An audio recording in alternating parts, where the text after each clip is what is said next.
I had an encounter that changed my life and healed me from an incurable mental illness to the point where I'm standing right in front of you, OCD free, panic attack disorder free, psychosis free. You can't explain it. Unless I'm medicated right now secretly, like you cannot explain it why I'm right in front of you acting normal. Like there's no problem. Believe it or not, God used a schizophrenic man. God used a schizophrenic man to call out the demon of anxiety that I had. Well, I love the San Gabriel Valley. Welcome to the My SGV podcast. So I grew up here and I still live in Alhambra. I was raised in between Temple City and Alhambra. Eventually resided in South San Gabriel. Our mission is to capture and share the stories of the people of the San Gabriel Valley. Monterey Park has pretty much been my whole life. Well, I'm proud to say that I was born and raised in the San Gabriel Valley. We believe our diversity is what makes the SGV great. And no matter where you are from, in the San Gabriel Valley, you will feel welcome.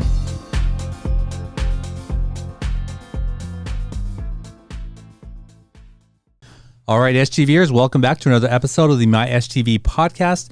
Thank you for tuning in and spending this time with us. If you are new here, we bring you the stories of the people of the San Gabriel Valley. And if you are a returning listener, sit back, relax, and enjoy this time with us. Well, I'm glad that we got to connect, and I'm glad that you're here today. I'm excited for this conversation.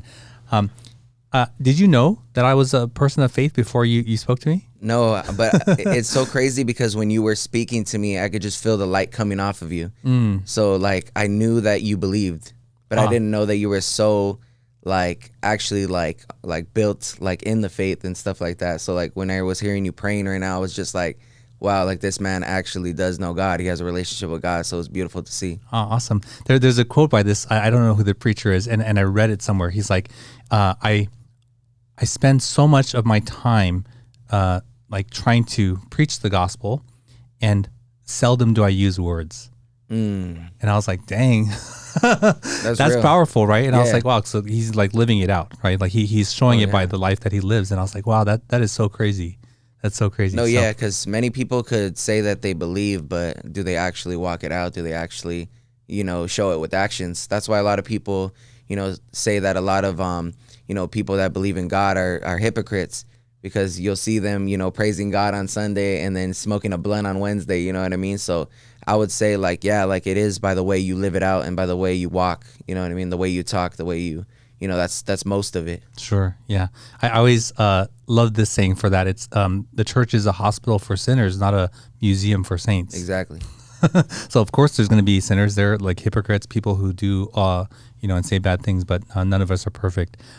Before we get to your story, I'd like to thank Paris Baguette for sponsoring the delicious pastries back there each and every week for our guests. If you haven't already, go check them out in the city of San Gabriel on Las Tunas and say hi to Jason and the crew for us. Imagine walking the streets of Rosemead, California, where a voice rises, not just in rhythm and rhyme, but in fervent proclamation.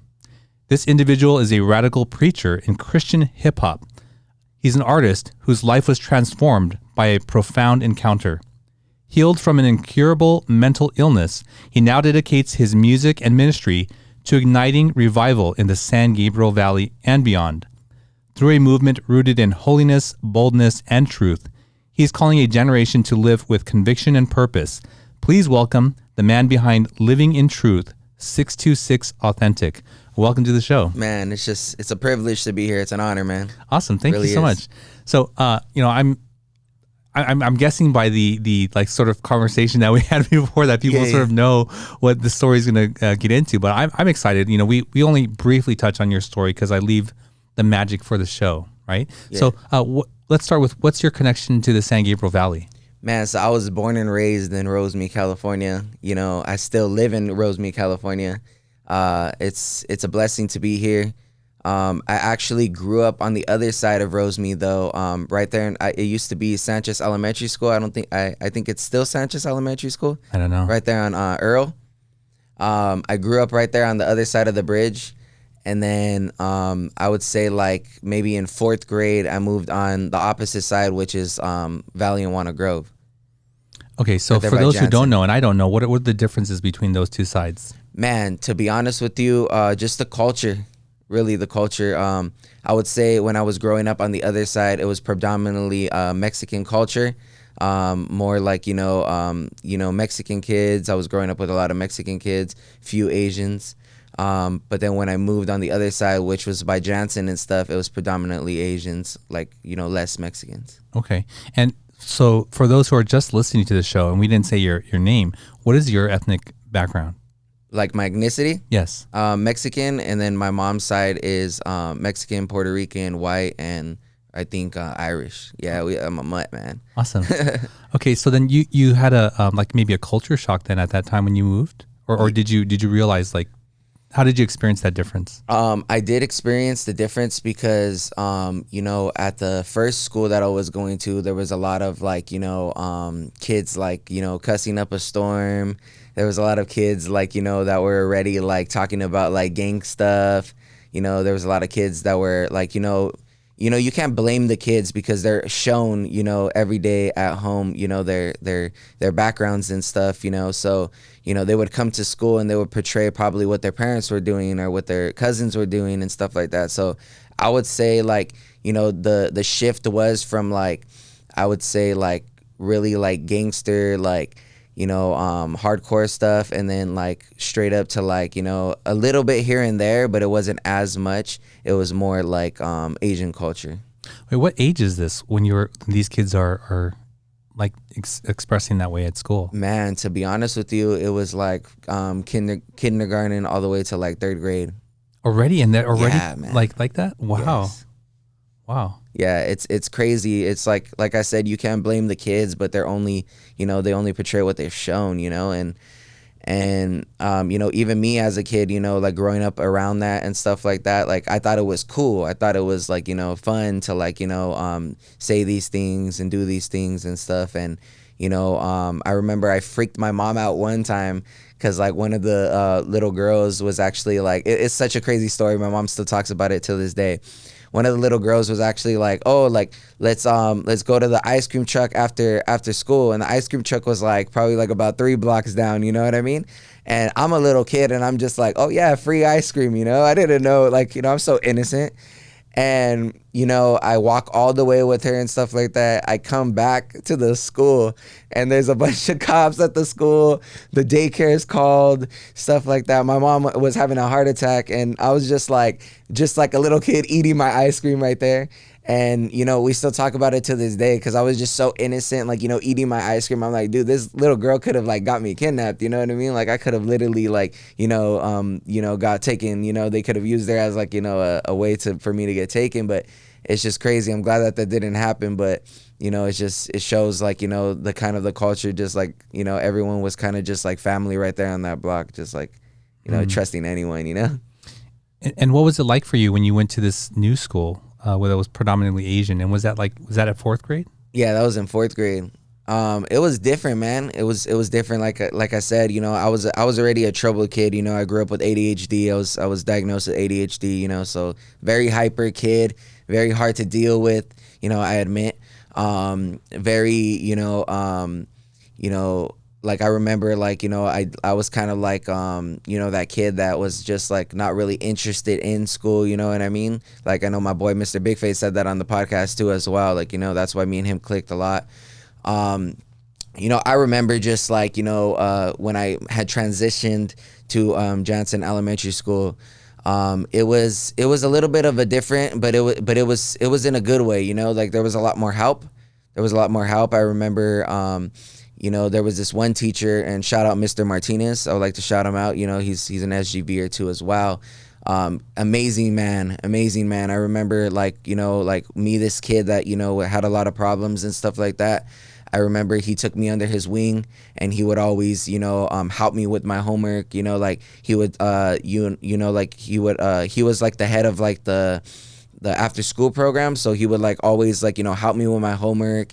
He would like spend extra time, helping me get through like certain assignments and stuff, stuff that wasn't even in his job description, man. Like he really just saw this kid and he was just like, I'm going to help this kid. You know what I mean? I'm going to really just lay it all down to really, see this kid be successful, Yeah. So yeah, that was really cool to have someone that actually, you know, saw worth in me, you know, saw talent in me. He would bring his guitar to school because he was a guitar player.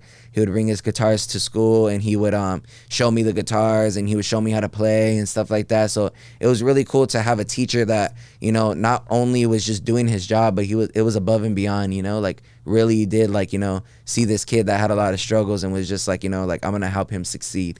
Yeah. Yeah. Yeah. It's I think maybe only a few episodes back we were talking about this, the impact of one person in a child's life. Yeah. To see them, you know, to make them feel known. It can change the whole trajectory of a person's life. No, for real. You know? Yeah, because I always think about him, man, because I'm like, you know, it's crazy to see, like, you know, that, you know, as an adult, you start to realize things, you know, and it was just beautiful to see someone like actually go above and beyond. And like how you said, you know, being seen by someone. I didn't have my father growing up, you know, so being seen by like a father figure, basically, you know, someone that actually came in and was just like, you know, his mom's always working. He knew the story, you know. I remember he would always call my mom when I would get in trouble. They wouldn't send me to the office anymore. They would send me to Mr. Martinez's room. You know what I mean? And he would call he would be like, he would tell the principal, I'll handle it. I know his mom, I'll handle it. And I remember he would like call my mom, and he would tell my mom what was happening, but he would say, like, you know what, I'm going to take care of it. Like, you know, I'm going to help him out and stuff like that. So it was just really cool to, you know, have that person, like how you said, you know, being seen, and it still left a mark on me till this day, you know, even as an adult, you know, thinking about like, you know, someone actually cared, and I could do that to someone else, you know, that, you know, like is struggling, or, you know, yeah. Sure. I'm not a professional in the terms of like what ADHD and all that means, and I don't mean to discount the struggles of those people. Yeah. I just think, like, for me anyway, right? I was always getting in trouble, mostly for talking or not paying attention, or like I wasn't interested. I had to write like thousands and thousands of standards, which literally did nothing, right? Only taught me how to hide my talking better, really. Yeah. And now I've said this often on the show. I'm like, if you have 30 people, 30 kids, they're all going to be different, right? Exactly. And to assume that they're all going to be okay to just sit down and be still is kind of ridiculous, you know? And I'm like, that is so sad. And then at some point, the thrill of life and who they are gets sort of like, you know, beaten out of them, you know, so to speak, where like you can't just be this person, or you're getting in trouble for being who you are. And I find it so... It's really sad, you know. It's really sad. Like, what does that mean? Like, you're just too much for them. You know what I mean? Like, what were the complaints, or what were you getting in trouble for? Man, you know what? I would get in trouble for random things. You know, in elementary school, it wasn't really like as crazy as in high school. Like high school, we'll get into that a little bit later. But I know that I was a hard kid to deal with because, I mean, for those of you that don't know what ADHD is, it's attention deficit hyperactivity disorder. You know what I mean? Like you said, you know what I mean? I see it as a blessing, you know, because I was different. You know what I mean? Not in a way where it's like, you know, this kid is different, like he should be bashed, but it's like this kid was different and he should be, you know, treated differently. You know what I mean? In a way, like, you know, people, I've seen a characteristic of people that have ADHD, you know, they're more outgoing, more hyperactive, more, I would say like it's less, they're less able to function on like, you know, book curriculum and stuff like that. But man, can those kids draw? Man, can those kids write? Can those kids, you know, write you a novel that will blow your mind? It's like thinking outside the box, you know what I mean? And, you know, it's sadly to see that, like how you said, you know, kids are bashed for it, or like, you know, for being different. And it's like how you said, it's crazy. Like, you know, you got me thinking right now, because I'm like, you know, there is 30 kids in a room, and it's like you expect them all to think, you know, normal, you know what I mean? What's considered normal, you know, but God has made us all different, you know? So, yeah, it's crazy. Another thing that we've touched on this show before is the school system that we have now is really the experiment, and educating kids in community and at home is what's been done for thousands of years. But this system that we have now is like a little over 100 years old, and it was introduced from the Prussian military model. Yeah. It was really to introduce like uniformity and to put them into the workforce. Yes, exactly. You know, and so you create these like people who don't who toe the line, you know, and who don't step outside, and that's what it was actually designed for. there's a bell, there's a schedule. You go here, you do this. You don't make waves. Yep. So anyway, it's pretty crazy. No, it is crazy because when you get a kid that's trying to break that, or you get a kid that's like, I don't want to do this, but I want to become a musician, or you get a kid that's like, I don't want to do this, but I want to become, a business owner. It's like, oh, okay, well, you got to go through these steps to become a business owner. But it's like what if this kid would have like started in like middle school? Now you're getting kids on TikTok that are starting businesses in middle school and they're blowing up. It's more successful than some of the adults. And you're like, why? It's because I believe that social media has allowed kids to be able to break out of their shell a little bit more. But it's beautiful to see, the evolution of things. I really hope that what do you think about this, Russell? Do you think that they ever will change, like, the way that they do school and stuff like that as time goes by? I'm not sure. I know that in the recent, let's say 5 years, there's been a huge decline. I'll say more families than ever are homeschooling. Yeah. I've noticed a lot more. Yeah. For many reasons. Those are the statistics. It's a fact, right? Mm-hmm. The reasons driving that are many. I'm not discounting those who like public school, and then that's good for them, right? I just don't think that there's just one way, right? Yeah, and I think there's a lot of issues that can be corrected within that system. Oh, lots. And then for the sake of YouTube, we don't want to get into like crazy things, but you've heard the abuse that's happened with kids and even high schoolers and stuff that is happening, and it's nuts, man. That's why a lot of people around me are homeschooling their kids, because of all the stuff that's going down and teachers getting caught for certain acts and stuff. It's crazy, man. It's really sad. Before we move on to like your story, like it's going from middle school now into high school. Imagine this, okay? Imagine, do you ever mow a lawn? That ever mow a lawn? Yeah. Oh, yes. Okay, so imagine this. This year we're going to teach you how the handle operates, but that's it. And then next semester, we're going to teach you about how to fill the gas. And then the next time, we're going to teach you about how the wheels work. Mm-hmm. And then the next year, we're going to teach you about how the blade works inside. But you still can't operate it, okay? You can't operate it. Yeah. And then we're going to teach you about how the bag works. And then after all these years, then we're going to let you operate it. That's sort of like the system of a lot of education, right? They're breaking it down. Whereas if I'm like, hey, let's try it out, check it out, right? You learn so much because you're actually doing it, and it makes sense in a way that's like putting it all together. If I'm pushing it and it stops, I'm like, oh, what happened? Oh, you need gas. Okay, I got that, right? If it stops cutting, what happened? Oh, the blade's not sharp. So you're getting all this knowledge, but it's in context of the way how you're using it, right?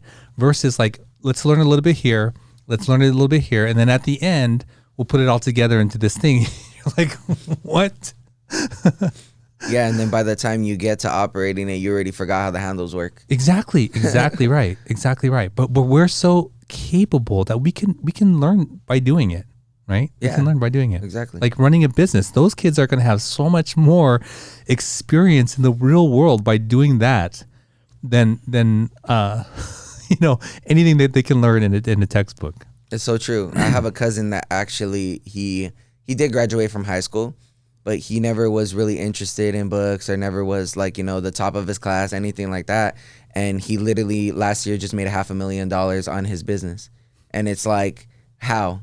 This kid that, everyone probably bashed in school, saying like, you're never going to amount to anything. And like the honor roll kids like are all uplifted and stuff like that, which is an amazing thing. Very smart kids. That's awesome.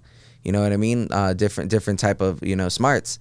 But, you compare these two and you're like, it's because this one had knowledge to be able to be, smart in the hustle and stuff like that. And then this one with just, knowledge to be, a doctor or whatever they want to become. Every kid's different, man. You can't put a kid in a box and expect them to, figure it out, It's sad. Things changed for you when you went to this predominantly Asian school. And then what was high school like for you? Man, high school was very diverse. High school was very diverse. Where'd you go? I went to Rosemead High School. Hey. Yeah. I went to Rosemead High School. Very diverse. Every race there, man. You already know. It's a beautiful school. I like to say that Rosemead High School is my favorite school, because it's the only school I went to for high school. Did you want to touch on middle school? Sure, yeah. Oh, okay. Yeah, what happened in middle school? Middle school is actually crazy. That's why I wanted to touch on it, because it was actually a very big part of my life. So I actually ended up moving from Johnson Elementary School. Like I said, Mr. Martinez would help me all the time and stuff like that. The man actually cried when I went to this middle school, because he, like, you know, he was so, you know, he really wanted to help me, you know what I mean? But it's just, he couldn't help me anymore. I guess the principal, a lot of the teachers and stuff like that were really just trying to keep me there, just, you know, for the wrong reasons, you know what I mean? Just for the money, you know? And I remember my mom and my sister, actually, my older sister, they had fought for me to go into this actual, like, it was like a private school. And this private school was for kids that, you know, were troubled, you know what I mean? For kids that were always getting in trouble. It was like extra help and stuff. You know, mom thought that it was going to be something that was, you know, going to help me. But in the long run, it was actually, you know, a crazy roller coaster. And I'll get into why. The school was amazing. You know, you had 2 teachers in the classroom with only 15 kids. The teachers were very attentive to the kids. They had, like, you know, rooms that, like, say if the kid would have like a problem or like an outburst or something like that, then they would move them to that room, and then there would be a teacher in there, like, helping them out. So it was very, like, you know, you were able to have, like, a lot of figures around you that were, like, able to, like, you know, help you get through and, like, help you out. And, you know, but it was how, for me personally, and I look back at it now, because you take a kid that, you know, had a little bit of problems, you know what I mean, and then you put them in a school with kids that have, like, problems.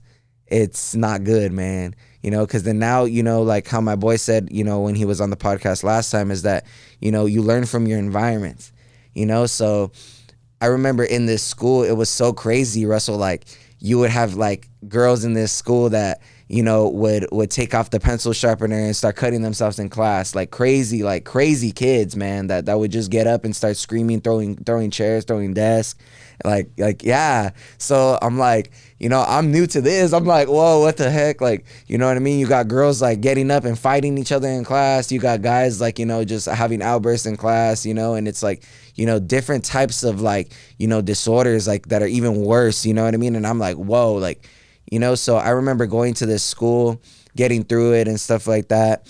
And, you know, when high school hit, it was different, because it's like I came from this to now something normal. So then I was just like, whoa. So when I went into high school, like I said, it was a very diverse culture. It was very, it was different. You know, it was a fresh start. It was a fresh start, because obviously, you know, the kids that went to Jansen with me, they were there too. You know what I mean? And but now you got, that's the name of the school, is Jansen? Yeah, Johnson Elementary in Rosemead. Okay. And that's the one with the 15 students per class? No. The one with the 15 students per class was Logsden. It's called Logsden. Yeah, you know where the Maryville orphanage is? It's in there. Is it really? Yes. So all the kids from the Maryville orphanage that had problems, they would go to that school. Oh, wow. And then they started accepting other kids from different schools that were in the area. So like, imagine that, Russell. Like, you know, you got kids that obviously don't have a mom or have a dad, and they're going to this school, but then they also have problems. You know what I mean? So imagine the environment there. Like, it was just like, it was very crazy, man. What was it like? Like, what were you feeling every day when you had to get ready and go to this place? So it became just the norm, you know what I mean? Like, it became just the norm. Like I said, you know, there was amazing teachers there. There was amazing teachers, like Miss Cynthia, Miss Magana. I can name drop them because they were amazing teachers. You know, they would help out a lot. Like I said, the school was designed to help. Like, the school was designed to help, but it doesn't change the kids that were there. You know what I mean? So every day it wasn't like always crazy. Like, you would have this one girl that would always be crazy in class, but then you were kind of just like, oh, that's just normal. You know what I mean? It became something just like, oh, she just, like, you know, she would literally just get up, go crazy, and just walk out.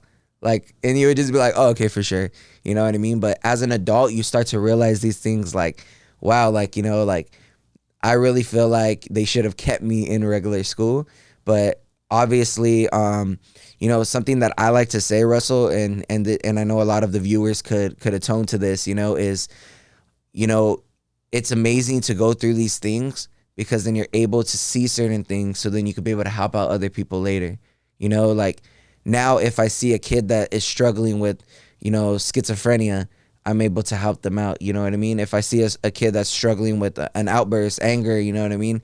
I'm able to be like, hey, you know what? I've experienced this before. I've talked to close friends that had this, you know what I mean? And I'm able to, let them know, like, certain things, certain attributes that they could apply and stuff. Because we learned so much at that school, coping mechanisms, you know what I mean? Different types of things. We would have literally a class, like, teaching on, study skills, life skills, stuff like that. So it was an amazing time, but it was a horrible time in my life, if that makes sense.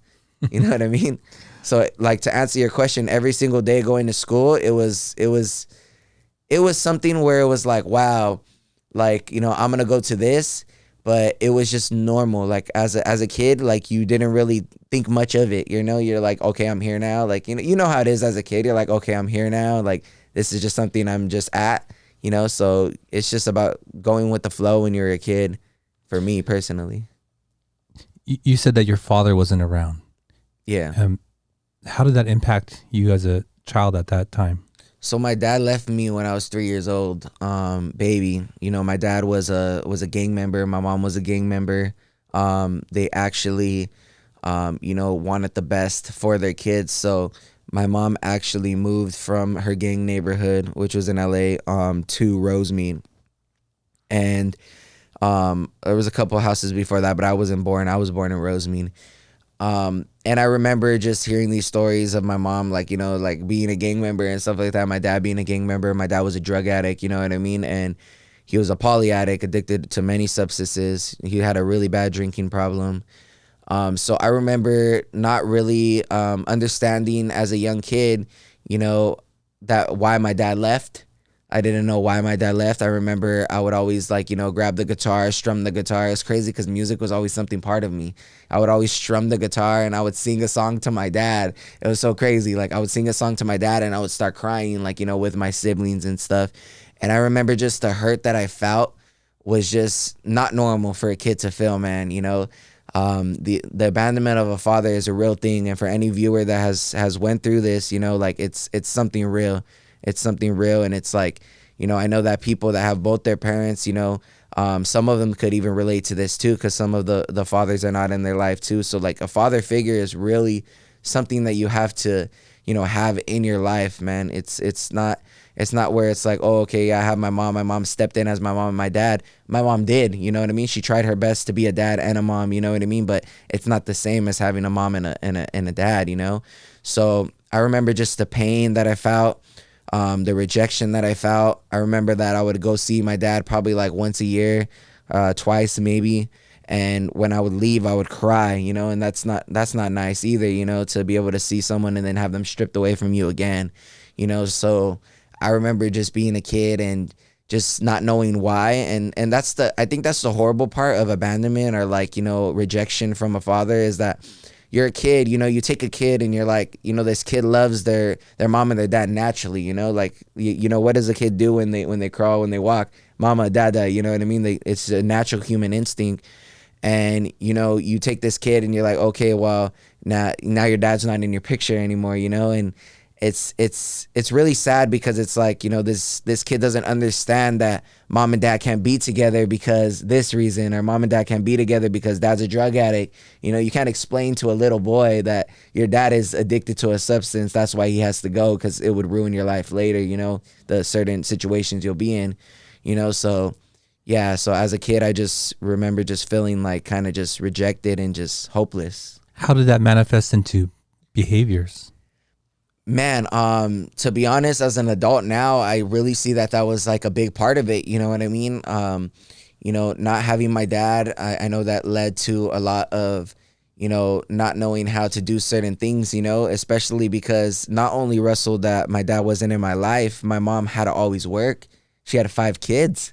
You know what I mean? Like imagine 5 kids. And, my mom was a assistant manager at Walmart. And she would work probably from the time I went up. She would drop me off at school, even if she was able to. And she would go to work for like 12, 14 hours. She would work overtime. You know what I mean? So it was just, always like having to blow up my mom, call my mom. She would answer at work and she would be like, what? She would answer every single call, Russell. Like, that's what was amazing about my mom, is that I would call probably about 10, 15 times a day, because I loved my mom. I wanted to hear my mom, and, so, the impact of your question is, imagine not only a kid that didn't have his dad, but a kid that his mom was always working. So my older sister had to raise me. And my older sister, she was amazing. She loved me and stuff like that. But she was also a kid too. You know what I mean? She was also, in high school. You know what I mean? Like, she's 11 years older than me. So imagine that, like, getting raised by someone, like, say you're like 3 years old and you're getting raised by someone 11 years older than you, Russell. So like, that's not normal, so, so Not fair to her either. yeah, not fair to her. Like, I know that has probably like a big impact on why she is in the lifestyle she is now. Like, dude, she's hella successful, Russell. Like, she's really successful. Like, she's up there like with the CEO of Starbucks. Like, she's like really successful. She didn't go to college, nothing like that. She's a really like good people person, really successful. She talks very professional, amazing woman. But I see a lot of, her like going out, partying now and stuff like that. And I'm like, probably because she didn't have that youth. You know what I mean? She literally got that youth stripped away from her, So I see those things now as an adult, and I'm just like, it did have a really big impact on me, with behavior issues, rejection issues, not knowing how to do certain things. I didn't have my dad playing catch with me. I didn't have my dad telling me, hey, this is the way you swing a bat. I played football, wrestling, and baseball, you know what I mean? But I didn't have my dad there, like all the other kids, What's amazing though, Russell, is that, with the community of the SGV, and that's why, I love what you guys are doing, because this is not only a community that we live in, but it's a small family, like it's a small, diverse family, I remember growing up, with, in Rosemead Park playing baseball and stuff like that. And I would have other SGVers, they're, seeing their dads playing catch with them, seeing their dads go to movies with them and stuff like that. I would have other SGVers, dads, taking me under their wing too. Hey, Peter, you want to come with us? Hey, Peter, you want to, you know what I mean? So it was beautiful to like, for other dads, to see, that this kid didn't have a dad, so let me take him under my wing too. Let me take him to go, with my kids and stuff like that. So that was beautiful, you know what I mean? To be able to have those type of things. So your mom and dad were both gang members. Mm-hmm. And were you able to avoid that growing up? Man, growing up, it's so crazy because, I mean, as a believer, generational curses, you know what I mean? That certain things are passed down, spiritually and stuff like that. And I remember, being intrigued by it, man. Like, the way I dressed was very like gang culture, you know what I mean? I remember being like, very intrigued by it. I would listen to gangster music. I was very hanging out with like the kids that were dressed the same way, you know what I mean, especially in high school. That's when shifts happen in a way where I caught myself smoking weed at the park right there at Rosemead Park after high school every single day. Caught myself walking into the liquor store grabbing a 40 at the age of 14, 15 years old. Caught myself, hanging out with certain kids that, were doing the same exact thing. And I remember just as a kid, thinking that it was cool. I was very intrigued by it. To answer your question with the gang stuff, it's actually crazy. I'm not going to name any names or get into detail like all like strict, but this is insane, and it's probably going to blow your mind too. I do believe that Jesus, my God, stopped me from joining the gang. And the reason why I say this is because actually, this is going to blow your mind. So actually, I had someone that I was hanging out with, and they were actually, really, really deep into a gang. And I'm not going to say who, but they were really deep into a gang, and we would hang out all the time and stuff like that. And basically, I was always intrigued by the gang, but I never wanted to join the gang because I was just like, like my boy, Mr. Big Face said, like I wasn't really, intrigued by the fact, like the way things were ran or stuff like that. And it just wasn't for me. Like I was just like, like kind of just wanted to do my own thing. And I remember something that they had said once was like, okay, well, you don't want to join, but they have a way to, get you in, you know what I mean? And I'm just like, okay, for sure. You know what I mean? So it ended up turning into like where I was kind of just like, okay, well, I'm down then. You know what I mean? I was actually serious, I was down. The person that I was hanging out with actually got into an accident and forgot who I was. What? Imagine that, Russell. Wow. I was supposed to join the gang, and the person that I was hanging out with got into an accident and forgot who I was. So that's Did why he forget all his memory, or just who you were? forgot who I was. Wow. Remembered everyone else but me. So what did that mean? He couldn't vouch for you anymore, or he didn't? Yeah. So I don't know the way that the gang works in that, because I never really got into the stuff like that. But all I remember is that, I had someone telling me, we were going to get jumped into the gang.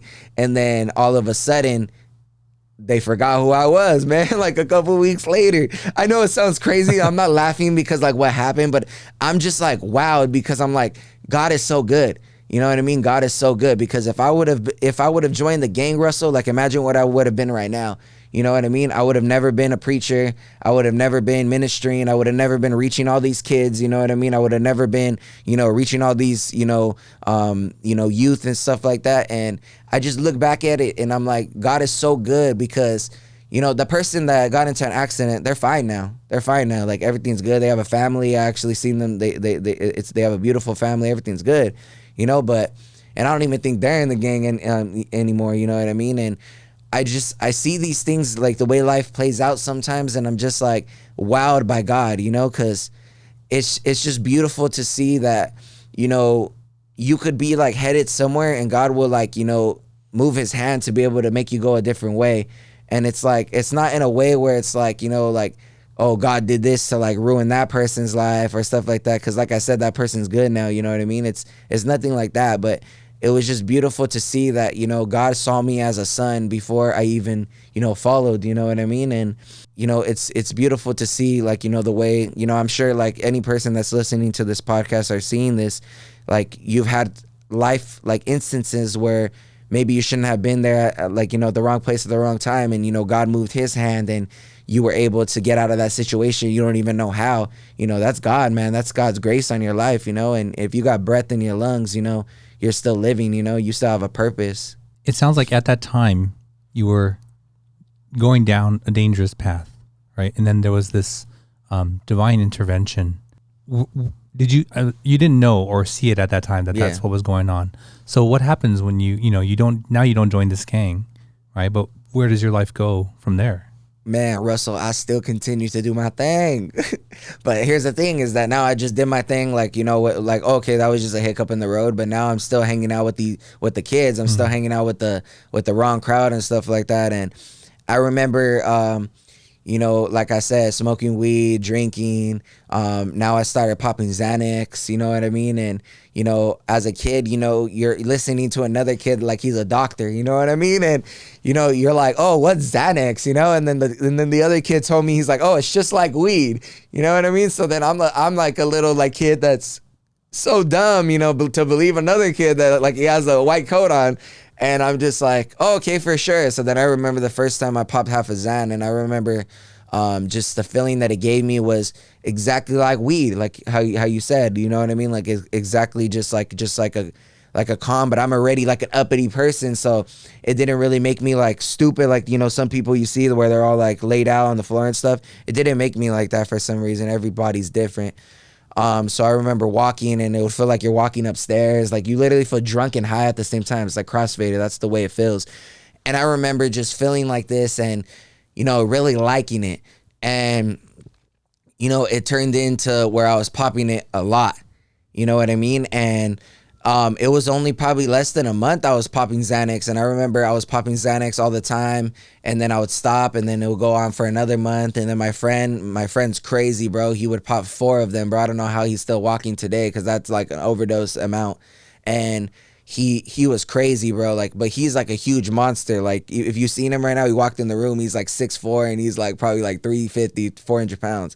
He's huge. And he was huge like that in high school. So that's probably how he survived. Imagine if he was a little my size, he would have died. It's so crazy because, walking through the halls, seeing my friend laid out on the floor in the hall, bro. like laid out in the floor, like knocked out like that, bro. You're like, what the heck? In high school. Yes, man.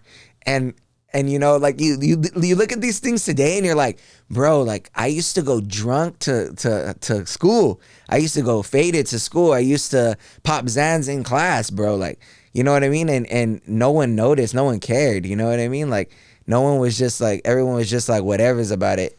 I never got sent to the office for it. There was this one time actually where I actually had marijuana, and I could talk about it now because I never, you know, I don't do marijuana or any drugs anymore. I've been sober for a long time, actually. I remember this one time I was actually in class, and this is God again, man. This is God again, crazy. I was in class, and I remember I had a good amount of personal weed on me. I remember I was in class, and all of a sudden, one of the school, you know, one of the kids snitched me out, and one of the kids snitched me out, man. And I remember I was in the PE room, and one of the girls actually grabbed my bag and she put it on and she went to the next period. And I remember the cop and the athletics director came, and they were like searching me, bro, trying to find it. And I didn't have nothing on me because the girl took the bag to the By other accident? period. No, she took it on purpose. She knew what she was doing, bro. Oh. And I remember like she took it, and then they were trying to find it. They were smelling my fingers, bro. Imagine two grown men smelling my fingers, trying to like get me for something. And I remember I'm just like, I don't got nothing. In my head, I'm just like, oh my gosh, bro. And in my head, I'm just like, you know, like they ain't gonna catch me. So then they didn't find anything on me, and they were just like, oh, okay, for sure. And I remember like after school, like passing the girl like this, she gave me my backpack, and boom, it was an even exchange, bro. And I remember just like thinking of it as an adult now, I'm like, dude, that was a close call, man. Like I could have gotten in trouble, like a lot of trouble for that, you know what I mean? I remember just thinking back at these kind of things, and I'm like, that was God again, because for the grace of God, man, my record is clean today. Like you could pull me up in the DMV, you could pull me up in the police department, all that stuff. Like I do not have anything on my record. Like my record is clean. And it's by the grace of God, you know, because I wouldn't be able to do the things that I'm doing today if my record wasn't clean, you know. So I always think about these things. I'm like, I was a knucklehead, I was doing these things, you know what I mean? But God always, you know, knew the bigger picture. He always knew where I was gonna go in life, you know. So it's beautiful to see, like, you know, that God always had that divine, you know, interjection, that like how you're saying, you know. At that time, you're still going down. You know, your friend forgets who you are. Yeah. You almost get caught with the weed. Yeah. You're still going down this path. And what was the moment, or what happened to sort of change that trajectory in your life? Man, so it's actually crazy to see, because even in high school, it was like, you know, when I was popping those Xans, doing my thing. So the reason why I brought up the Xanax was not to glorify Xanax, but it was a really big part of my life, because I remember like how I told you, Russell, was I was listening to that kid with the white coat, you know what I mean? And I didn't know that Xanax is a benzodiazepine, you know what I mean? Which is a very addictive substance. If you study benzos, they're actually the only substance that, correct me if I'm wrong, but it's the only substance that actually latches onto your brainstem. In the same way as heroin, the withdrawal could actually kill you. But the difference between benzo is not like heroin. See, heroin will kill you because, you know, your body is craving it so much, it'll put your body in a shock. Benzo, it latches to your brainstem, so you could actually have a seizure and die at any time. You know what I mean? Because it's a very, you have to literally taper off of that drug. Like you can't just go from popping a full Xanax, and I want to say this to the viewers, because, you know, there's people that are dying from not only the withdrawal, but dying from because they're putting fentanyl on Xanax now. You know what I mean? It's not a good substance. Don't do it. I'm not glorifying it. I'm telling you, do not do it. But I remember as a kid, you know, stopped popping the Xanax. You know, I remember I would go to church. I grew up in church, you know what I mean? At this point, my dad came back into my life. So I forgot to mention that my dad came back into my life when I was 13 years old. So I remember as a kid, not knowing what I was feeling, but I felt the very first time I had a panic attack in my life. Due to the withdrawal. And I remember I started shaking like really bad, like shaking like a drug addict, man. And I remember not knowing what was going wrong, and I remember I went up to my dad and I told my dad and I told my dad what I was taking and stuff, and he was like, that's a withdrawal, you're gonna kick it, like it's cool, like just like don't do it. And then, but not knowing that my dad didn't even know, because it was a new drug, like no one was taking Xanax during his time. During his time, it was like different things, meth, PCP, stuff like that. And I remember just being a kid and, going through this withdrawal and then finding out later that this withdrawal could kill you, you know what I mean? And I'm like, dude, thank the Lord that I didn't have a seizure and die, because I wasn't taking a low amount. And everything started going good for a while. I actually went into it was like a program that my church had actually for people that were, using substance and stuff. I wasn't a drug addict or anything, but it was just something that I went to during the summer. And I remember I went there and, we were worshiping God. Everything was going good. But there was no relationship. You know what I mean? I would encounter God. I would feel the presence of God, but there was no relationship. And that's why a relationship with God is very, very big in Christianity, because you could have religion, but with no relationship, you're gonna fail, man. I remember just, going through the flow. Everything was changing. I stopped cussing. Started being a better person, where people even in high school were starting to notice. Literally I would have people come up to me like, dude, like you're there's something different about you, or like, there's you don't cuss every sentence anymore, like the way that you speak, because the way that I'm speaking right now was not the way that I spoke, Russell. Like I was a really bad potty mouth. I would always be joking around, I remember just the trajectory of my life was just changing up right there, but there was no relationship. Relationship was just not of the essence. And when I got out of high school, that was when, it went downhill. Oh, it went downhill after high school? Yeah. Oh, wow. Okay. Even worse. Oh, even worse. All right. I want to get into that, but we ask each guest to bring an item with them. What did you bring with you today? So I actually brought with me the DJI Osmo Pocket 3. Okay. Yeah, awesome. Yeah, this thing is amazing, man. If you guys don't know, this thing is the best thing for a creator.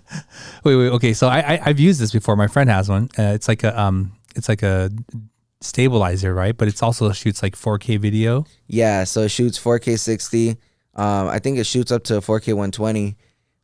But you could shoot for Reels and you could shoot for YouTube. So you just switch the screen. You could also turn it around, so then it's recording yourself. You could put it on active track. So like when it tracks you, you move it around and it'll stay on you the whole time. So why is this so meaningful for you?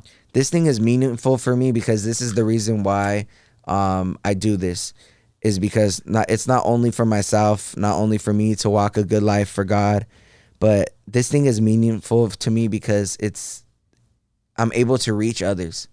You know what I mean? Like with my content, with my vlogs, with my different things that I do, able to reach others, and, share my story online and being able to, impact other people. Like I've had so many people hit me up in the DM telling me like, like your song helped me through this, or your music helped me through this, or, your story helped me through this, or like so many people coming up to me in person like, I didn't know that you went through this, and that helped me. And it's crazy to see like how much, like if you grab a camera and you pick it up and you tell your story. And that's why I love this SGV podcast, man, and I enjoy being here, because what you guys are doing is not only keeping the stories to yourself, but it's sharing it to others. And I know that a lot of people could relate to different people that are on this podcast and stuff. So that thing's meaningful to me because I'm able to reach others in the name of God. But not only that, I'm able to, share my story, impact people, and, let them know that they're not alone. I want to get into, you said it went downhill after that, but before that, let's take a quick break and we'll be right back. Sometimes, even the best of us can slip up. That's why the law offices of Scott Wormuth are here to pick you back up again. And while they strive to get you the biggest compensation possible, oh my gosh! Their main concern is your health and recovery. They work closely with doctors and insurance companies to make sure you get the proper medical treatment. Initial consultations are free, so give them a call. At the law offices of Scott Wormuth, we're with you all the way.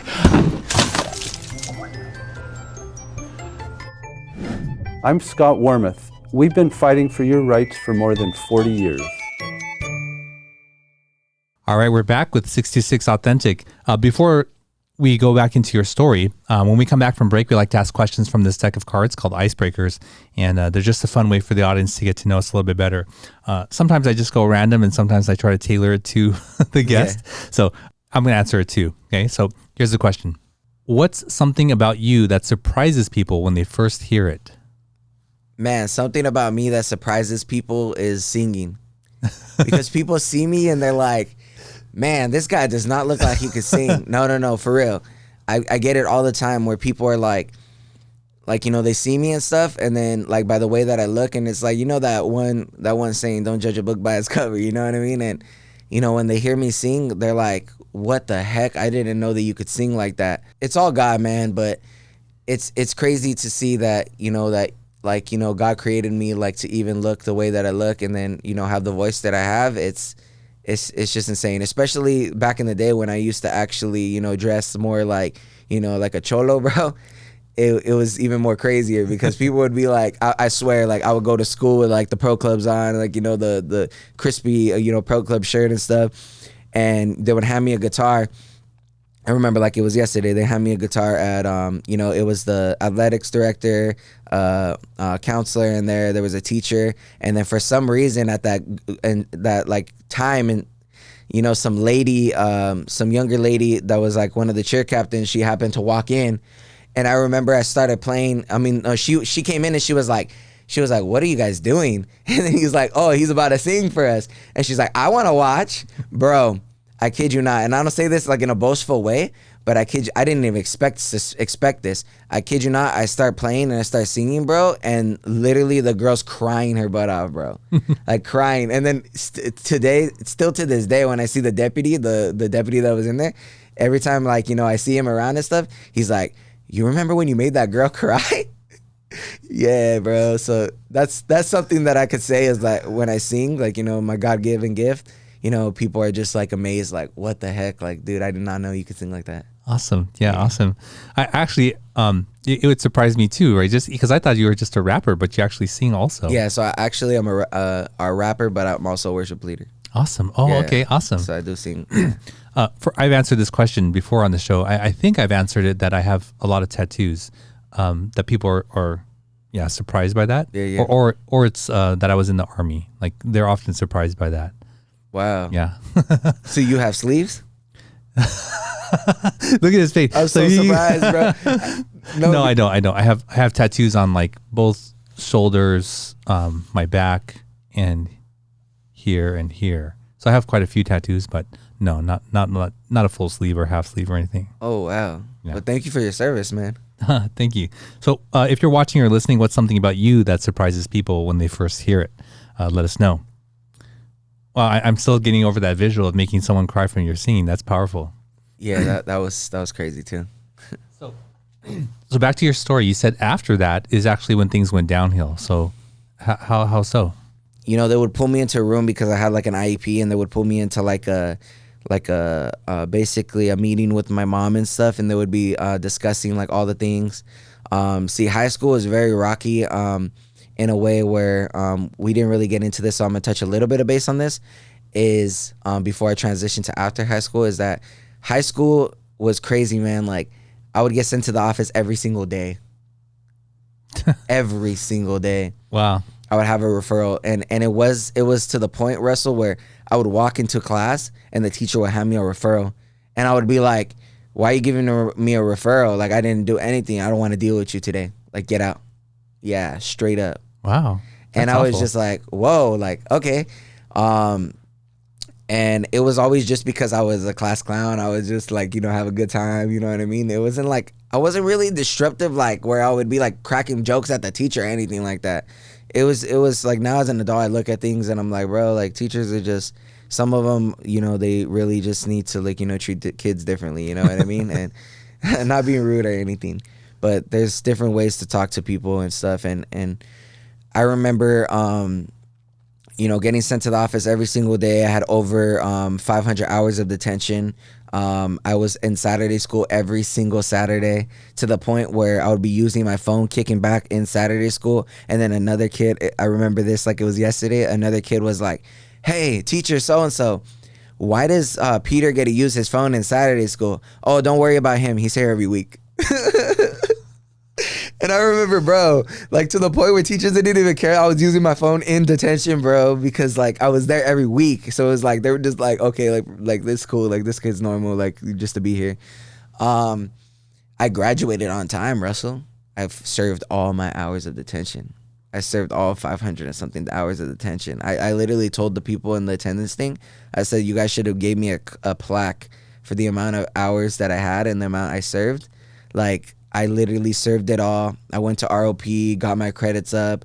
Literally, I had teachers slam $100 on the desk saying, I guarantee you're not going to graduate. I had teachers looking at me in the eyes saying, you're not going to graduate.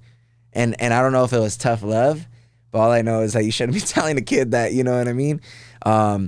And, you know, going through this and stuff like that, I graduated on time. I got my diploma on time. Like, you know, I never went to Ledesma. You know, I never went to continuation school. Like, all my friends did. I graduated on time, Russell. I remember the moment when they handed me my diploma and every kid was like going, yeah, you know what I mean? I remember that moment, and it was just crazy because it was like a real accomplishment for me because I really grinded for that thing, you know what I mean? And after high school, things got worse because I developed OCD, panic attack disorder, generalized anxiety disorder, to the point where I had to be medicated for it. I was in a very toxic relationship, to the point where it was mentally and physically abusive, not on my end. She was actually mentally and physically abusive. Sounds crazy, right? Because usually it's the guy. So I was getting mentally and physically abused.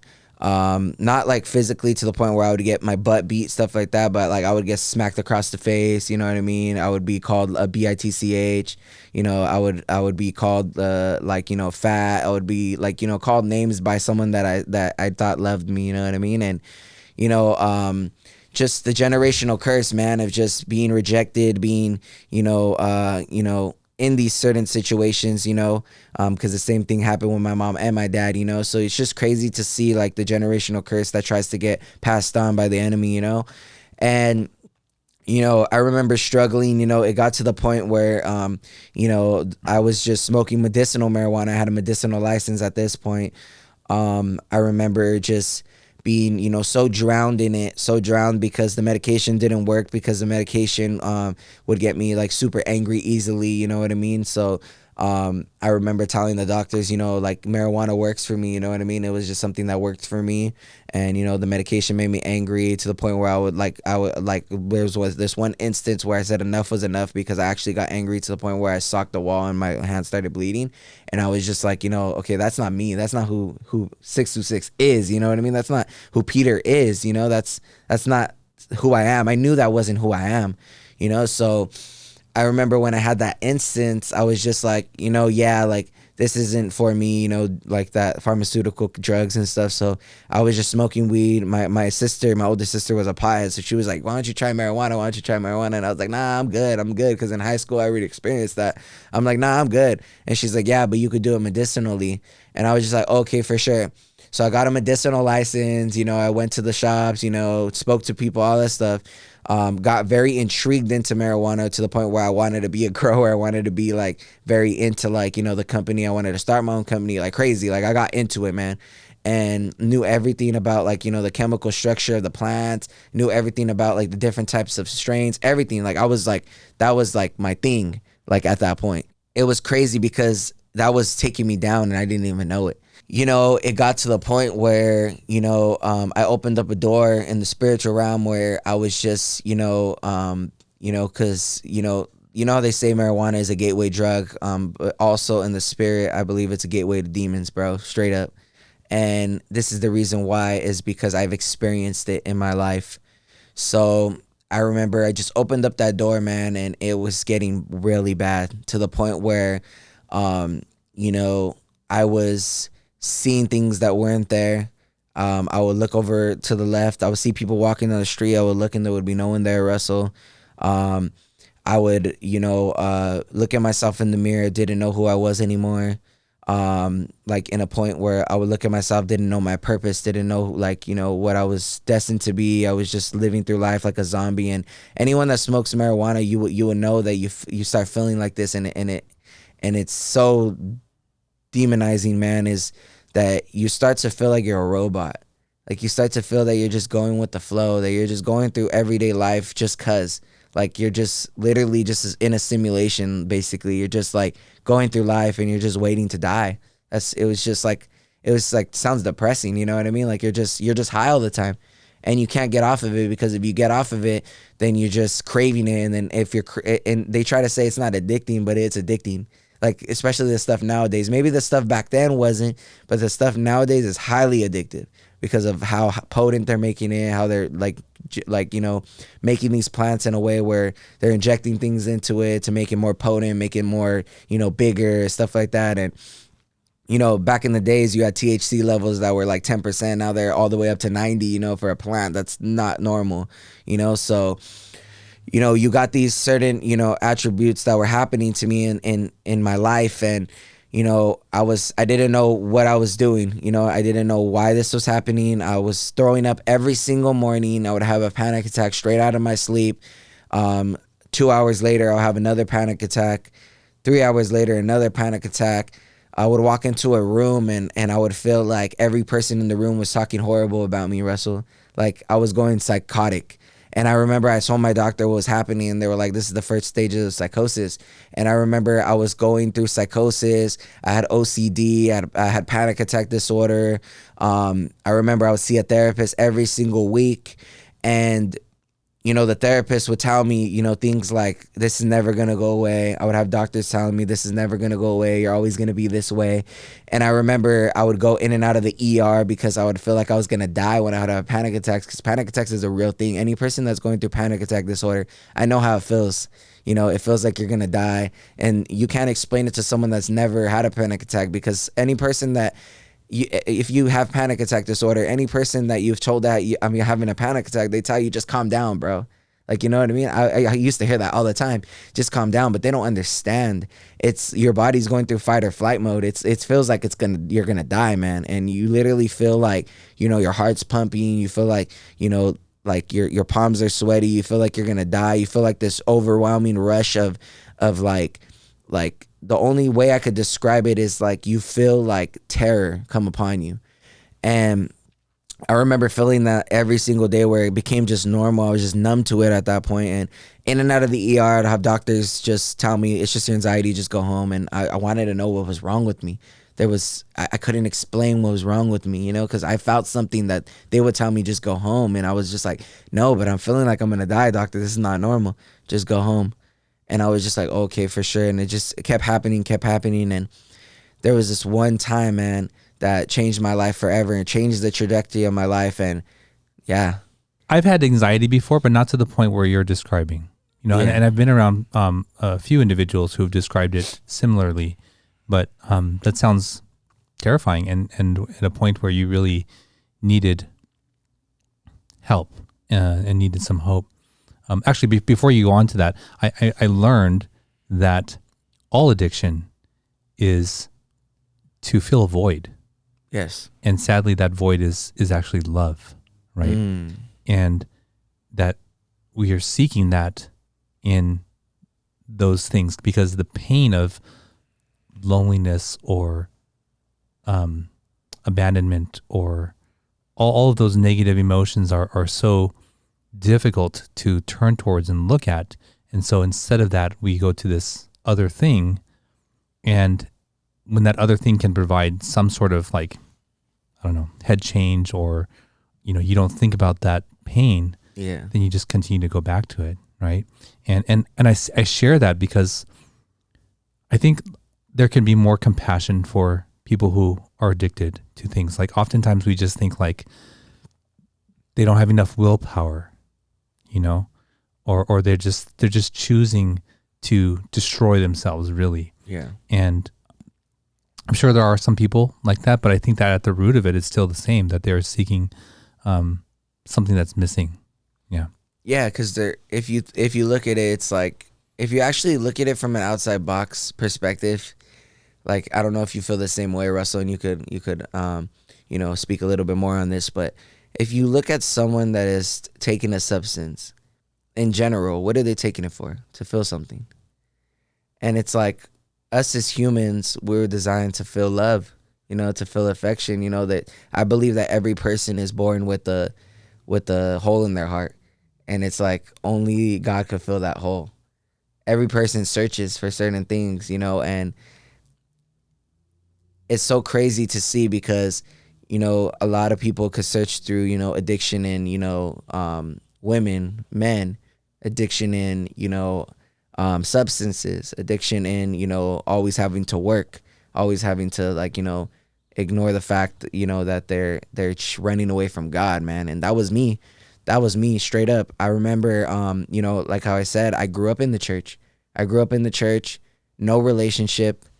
I was just going with the flow, and I didn't have a true relationship with God, but I knew that God was always in the background. When I was going through, with my marijuana, when I was going through, that psychotic episodes, there would be times, Russell, where I would literally be in my room screaming at myself, telling myself to shut up because I would get crazy thoughts in my head that were racing, of stuff that I would never do, stuff that I would never even think of.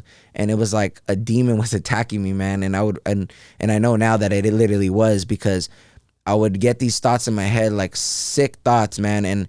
And I would feel hopeless, and I would literally be in my room like a crazy person on the side of the street on the bus stop, screaming at myself, telling myself to shut up, man.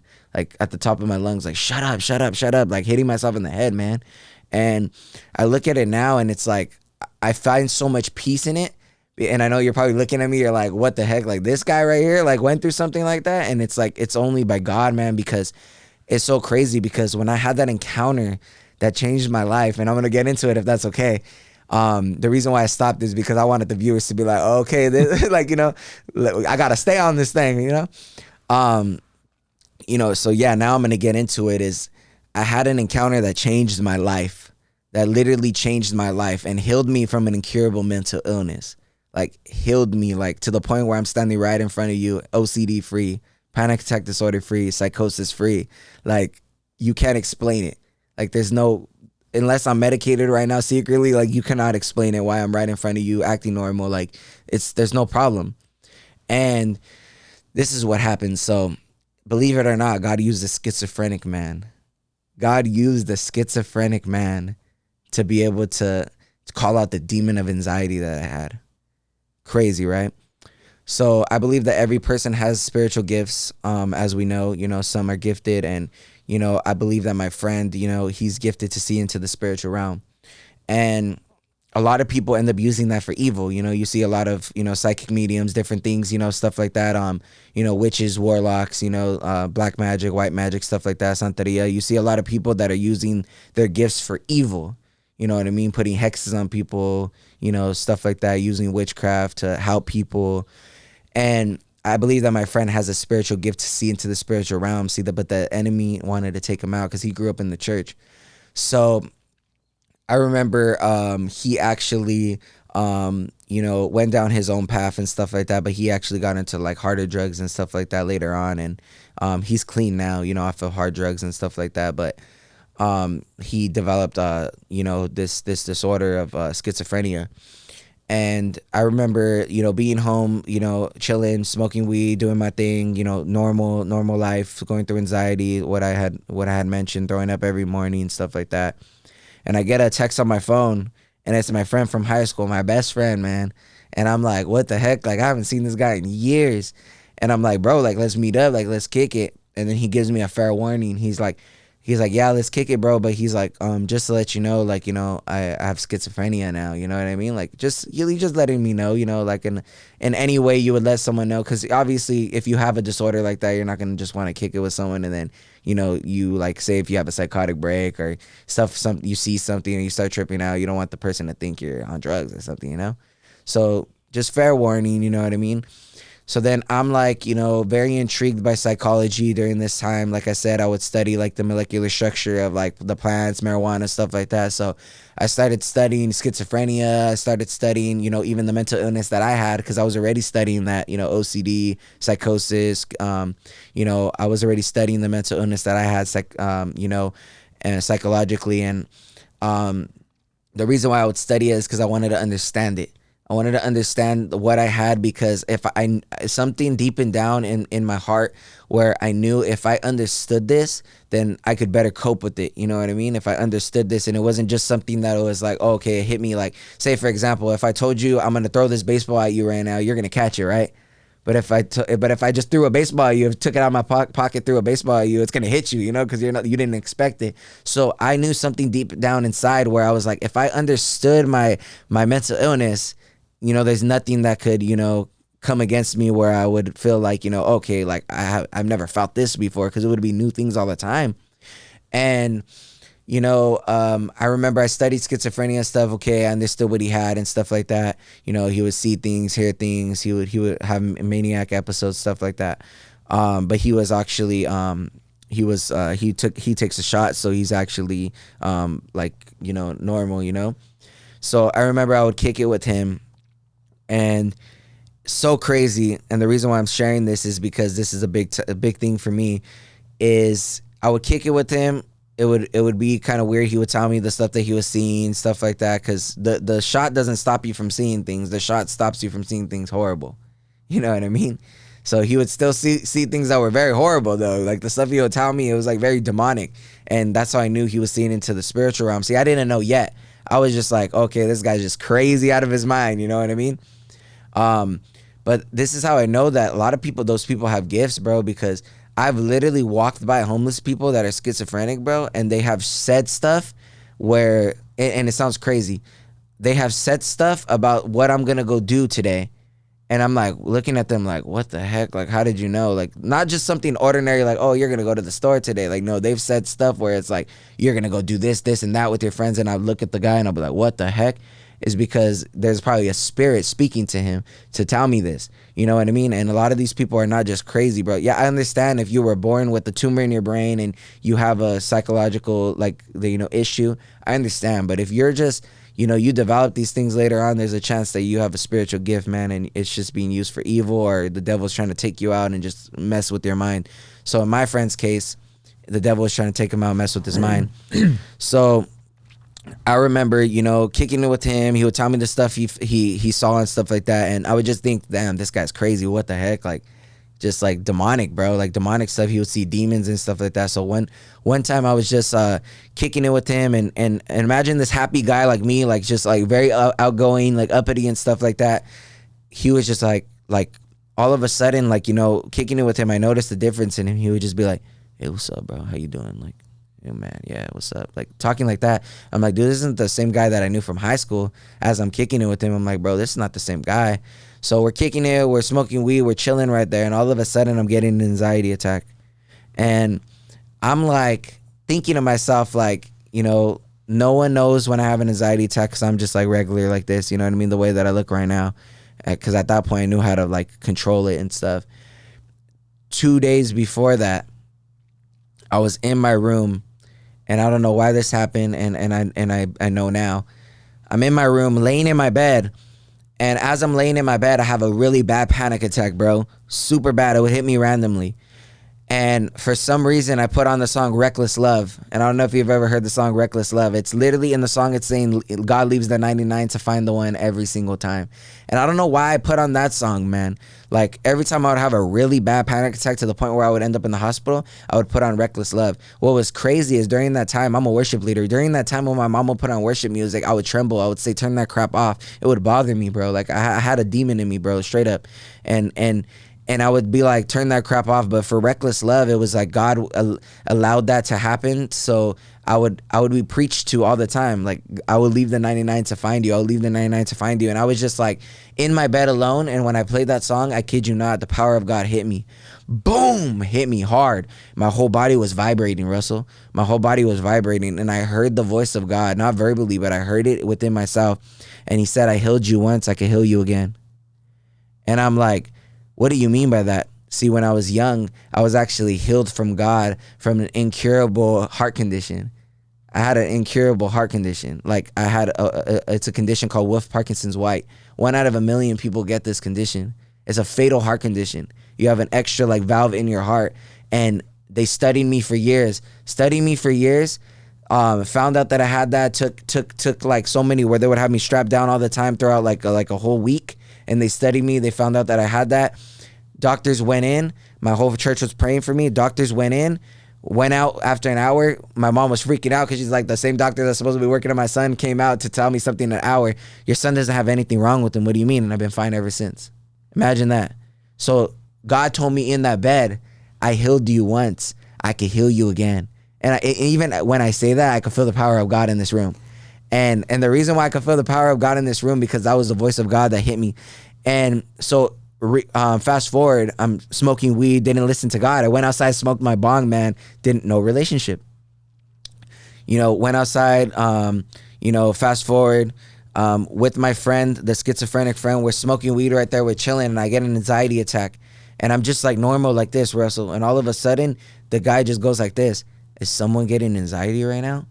And I look at him and I'm like, what the heck, bro? Trippy, bro. I look at him and I'm like, wait, what do you mean? And he's like, I didn't say anything. And I'm like, nah. Like, what did you say, bro? And he's like, I didn't say anything. And I'm like, and I got up and I kind of pressed him a little bit, bro. I was like, nah, bro, like, what did you say? Like, tell me what you said. He's like, is someone getting anxiety right now? And I said, why would you say that? He's like, you know that feeling when you go down on a roller coaster? And I'm like, yeah, why? He's like, the goosebumps through your body when you go down on a roller coaster. I say, yeah, why? He's like, imagine that as a big entity standing right behind you.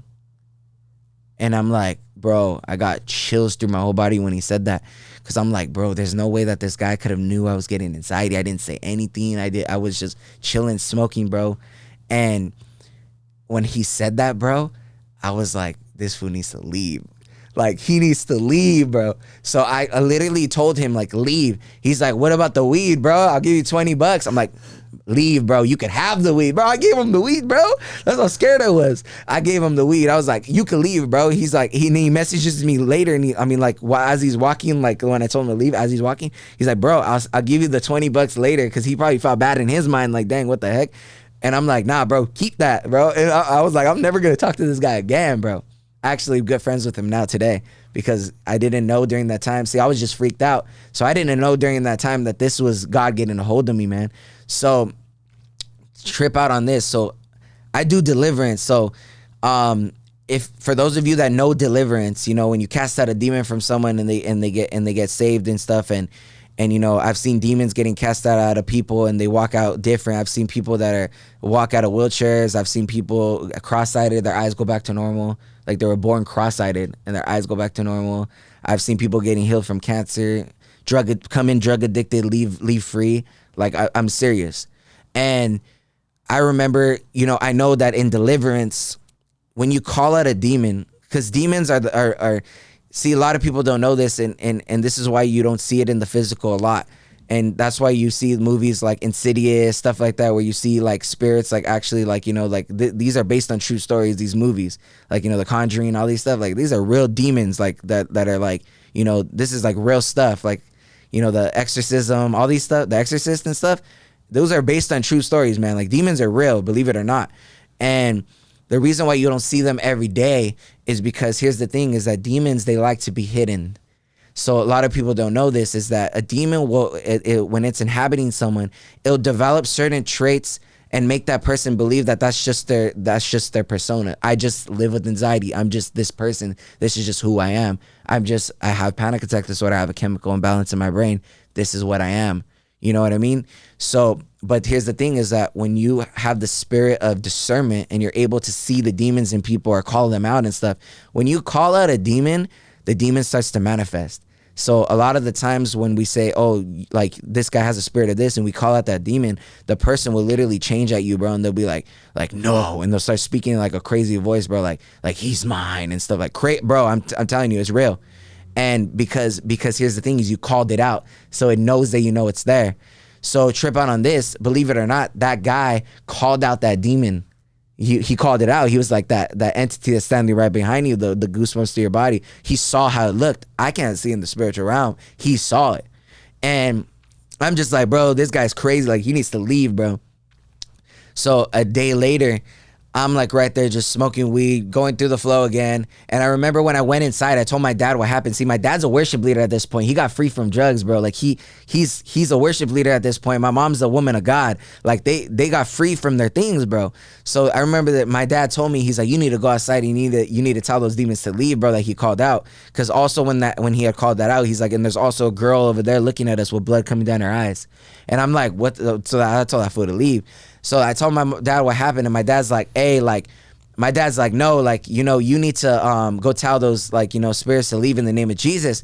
So I'm just like, as someone that doesn't want to believe it, but I know deep down inside that what he called out was real, man, because like, that's not no coincidence.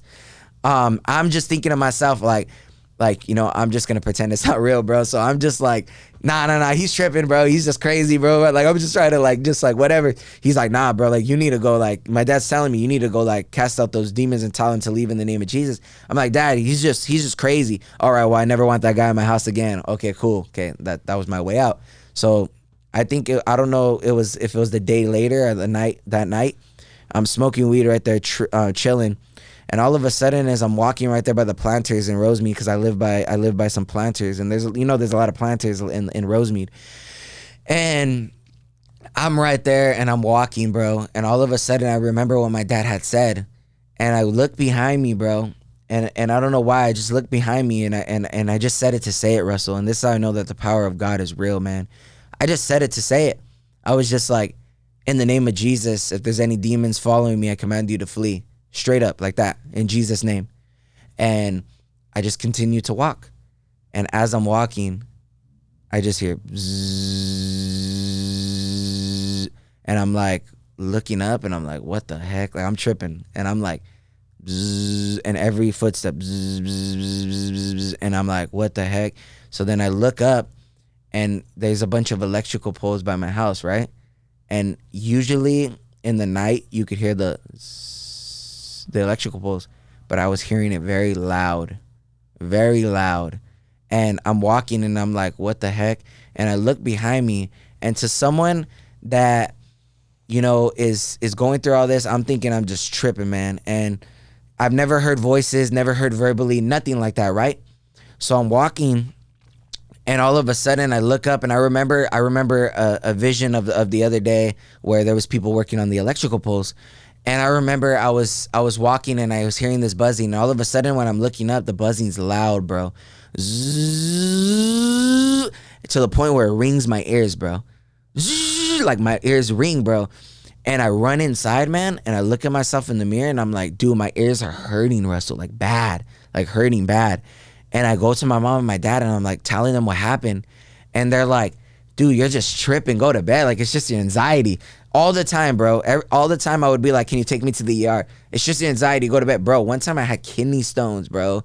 Kidney stones where I was almost dying, bro. And they were like, they didn't believe me, bro, because I was just always be in the ER. So, like, you know, my mom ended up taking me there. She felt so bad that day because I had kidney stones. It was actually, I wasn't crying wolf, man. So, not that I was ever crying wolf, because I actually felt what I was feeling. So I remember I was like, take me to the hospital. It's just your anxiety. Just go to bed. It's just your anxiety. So I remember literally feeling this, and, you know, I took my mom and my dad outside. I said, no, let me show you, bro. I probably look like a crazy person, bro. Let me show you. I took them outside, bro. I kid you not, Russell. Zzz, loud. And they're like, I hear what you're saying, but it's not as loud as you're saying. And I'm hearing it the whole time. Imagine that. Like loud. And I'm like, what the heck? You guys don't hear that? It's like hurting my ears. So I'm like looking crazy now. They go inside, and this is how I knew the demon was manifesting, bro, because when I said the name of Jesus after too, they go inside their room. They're like, go to bed, bro. It's just anxiety. Just go to bed. So I remember I'm walking by the picture frames, right, at my house, and everyone has picture frames in their house, right? I'm sure every person that's listening has pictures of their family in their house if they have family. I'm looking at the picture frames of my family, and there's like, you know, it's a Christian household, so it says faith, love, stuff like that on the walls and stuff. And I remember I'm just looking, and it literally felt like the devil himself entered the room. Like, I kid you not, like, that feeling that I felt the other day of the Holy Spirit hitting me in my body, imagine that, but the opposite. Like the devil himself entered the room, man. Like I probably wasn't the devil himself. It was probably that demon, because like obviously the devil's not omnipresent, so he can't be everywhere at once. If it was, that would be crazy. If it was the devil, but say like it literally felt like the devil himself entered the room. I literally felt something enter the room, and as soon as I felt it enter the room, see, I never heard anything verbally or anything, and this wasn't verbal. It was the same way the Holy Spirit spoke to me, but it was a demon, bro. And it said this. It said, as I'm looking at the picture frame, it said, "You're always gonna be this way. You're always gonna be this way.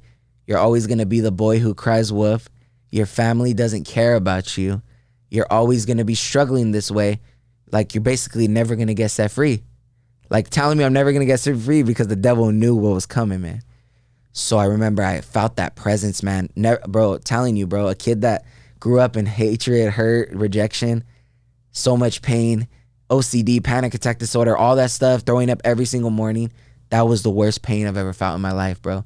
That instance right there, I can honestly say, was the worst feeling I've ever felt in my entire life. Imagine that, the feeling I felt. It was like terror times 1,000. Like that's why I say the devil himself entered the room, because it was so dark. So dark. I felt that feeling, and I barged into my mom and my dad's room, and they're looking at me like I'm crazy, man. They're like, go to bed, go to bed, go to bed. And I'm like, please pray for me. I think that guy put a demon on me, like the schizophrenic guy. I thought he put the demon on me, man. Yeah, I know, it's so crazy. So then I'm like, please pray for me. Dude, the kid that they were praying for every single night to come to Christ is begging for them to pray for him, right? And my mom and my dad said, go to bed, bro. I swear, bro. It's so funny now, because I always tell them, I'm like, bro, like you guys are praying for me all the time to come to Christ, and when I actually ask to pray, you guys tell me to go to bed. So then I'm like, bro, and then something clicked into my mom's head. She was like, no. She told my dad. She's like, my dad's name is Peter too. She's like, no, Peter. She's like, babe, pray for him. And then I'm like, so that my dad grabs me, bro. And I'm like, dude, like, I don't know, like I telling him, like, I'm trying to tell him, he's like, it's fine, son, just calm down. Right when my dad grabbed me, bro, I felt the presence of God, bro, like heavy, bro. And it was so warm, bro. And my dad grabbed me, and as soon as he grabbed me, bro, and this is where it gets nuts. As soon as he grabbed me, he starts to pray. And for the very first time, verbally, bro, I was in the same shoes as that person. No, he's mine. I was in the same shoes. So verbally, for the very first time, I hear, no, no. I'm hearing that, right? Like that. And I'm like, and I open up my eyes and I tell my mom, I'm like, dude, are you joking with me? Like that, straight up, like the way I'm looking at you. Are you joking with me? And she's looking at me so sincere the way you're looking at me right now. She's like, what do you mean? Like, what do you mean? And I'm like, nah, you're joking with me. And she's like, no, I'm not. And I'm like, you're saying no.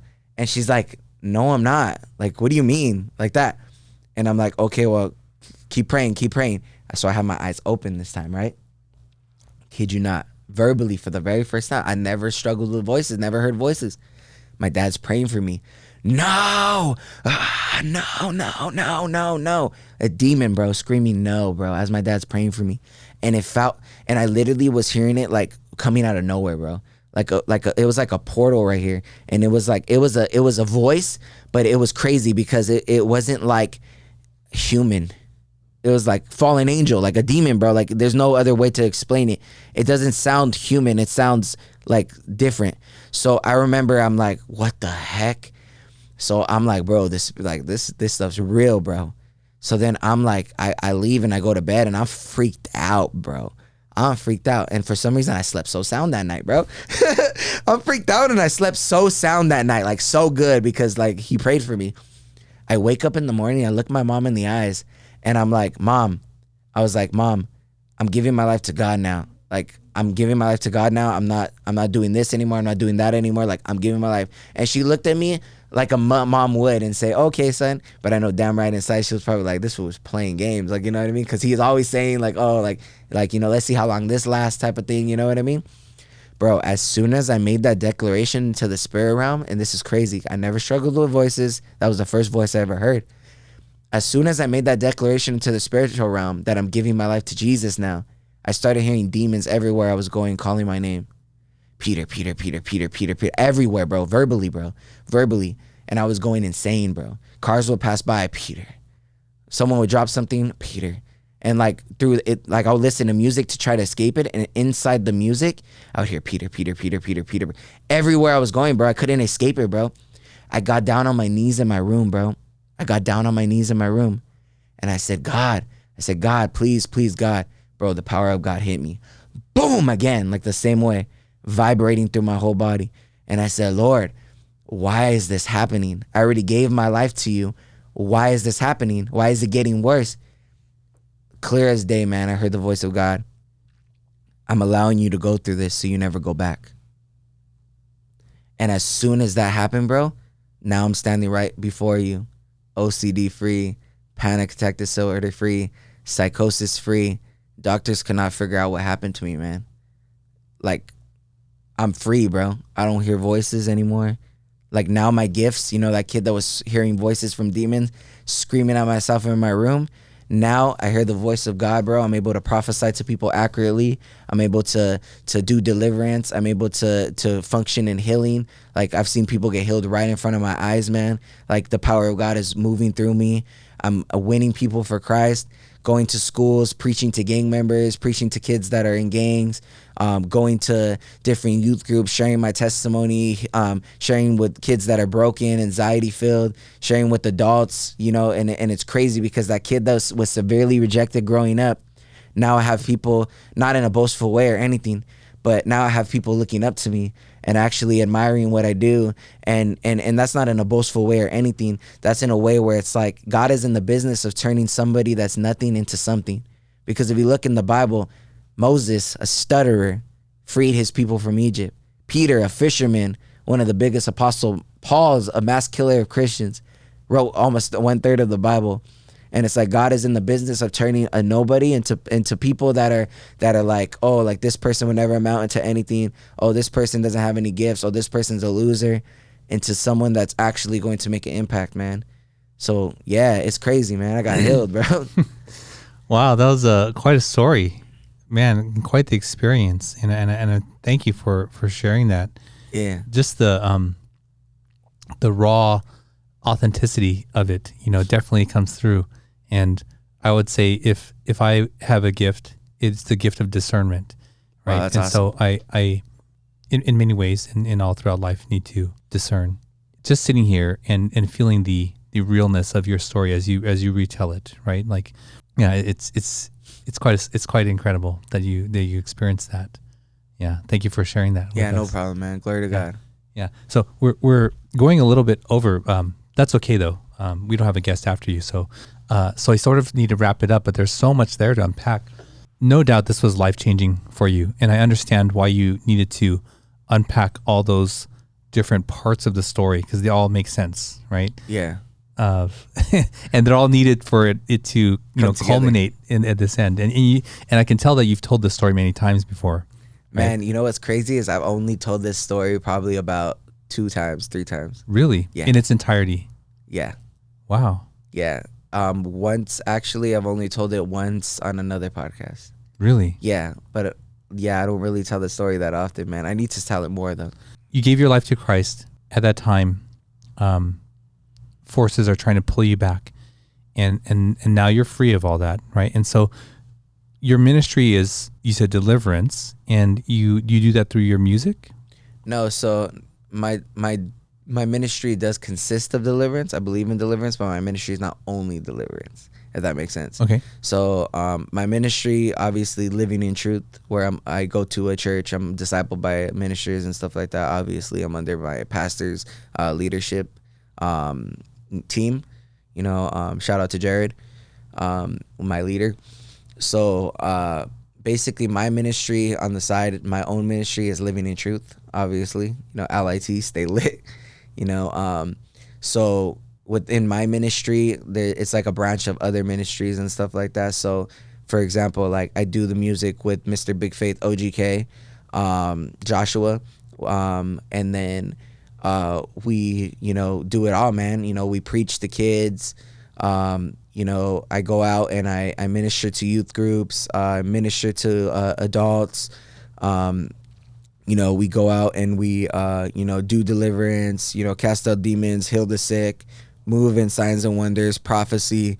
We do the rap. I do the worship. Actually, May 10th, I'm going to be leading worship in Costa Mesa with a very famous worship group. And it's just, to be honest with you, man, when it consists of my ministry, man, it's just being a child of God, bro. Like just being really attuned to the voice of God. Because, like the will of God, man, that he has for my life, because in one season, for example, Russell, like in one season, like the Lord might want me to go into the schools a lot. In another season, the Lord might want me to go preach to adults. In another season, the Lord might want me to focus only on worship.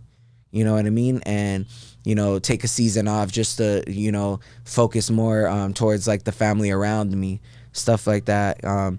So it's just being attuned to the voice of God. Because one thing I like to say, Russell, is that, if you're not following the will of God, like, life is always rocky. But if you're following the will of God, it's bumpy still. But it's not as, horrible. Because, like, for example, when Peter was walking on water, he was looking at Jesus' eyes, right? But when he started to fixate towards the storm, he began to sink. So a lot of people don't realize that is that, I like to use that as a parable because, when you look at the eyes of Jesus and you're focusing on God and you're following the ways of the Lord and God's directing your path, he'll set your path straight. So with my ministry, I like to just focus on the will of God, focus on being a child of God, not chasing a title, not chasing fame, not chasing money, nothing of that. Just to focus on, really just winning people, using my gifts to be able to make an impact in this world. Yeah, awesome. Before we move on, what's the significance of 626 Authentic?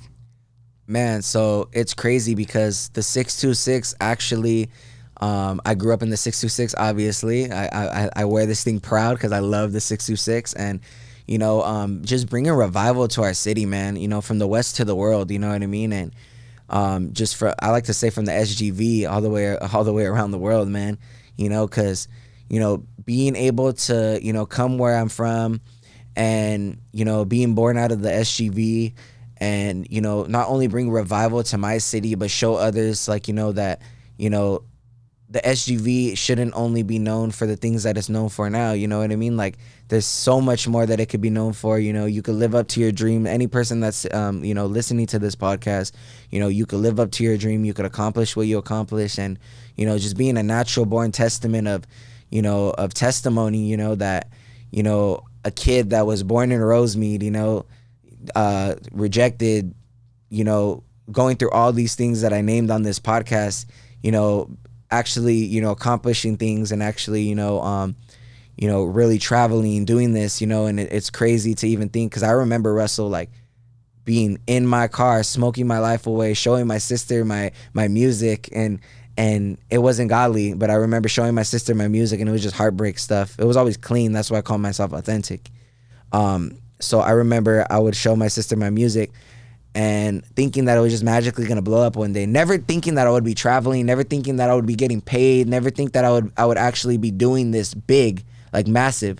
And I remember I look back at that and I'm like, wow, dude, like the 626, the reason how I got the name is because I used to just be authentic, actually. It was just authentic, what's up, authentic, stuff like that.